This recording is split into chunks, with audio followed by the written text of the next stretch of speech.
Shite dyqani, Rama ironizon Partinë Demokratike, poston foton nga boshatisja e Degës. Shite dyqani, Rama ironizon Partinë Demokratike, poston foton nga boshatisja e Degës numër 1 të demokratëve në Tiranë.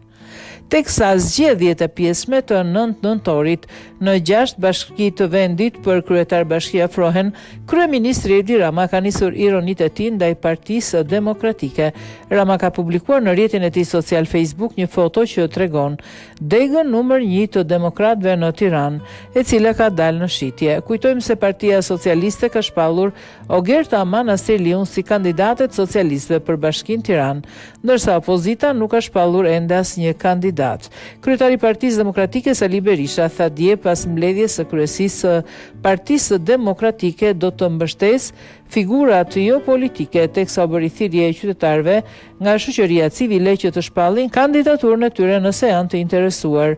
Vakancat në Bashkinë Vlorë, Berat, Mat, Tepelen dhe Cerik janë krijuar për shkak të dorëheqjes së kryetarëve të bashkive, ndërsa në Bashkinë Tiranë për shkak se ish kryetari Erion Velia ndodhet në qeli prej datës 10 shkurt dhe u shkarkua me vendim të Këshillit Bashkiak, edhe pse Erion Velia e çoi në kushtetuese vendimin për shkarkimin e tij nga posti, kjo nuk e ndaloi presidentin Bajram Begaj të dekretonte datën e zgjedhjeve edhe për Bashkinë Tiranë.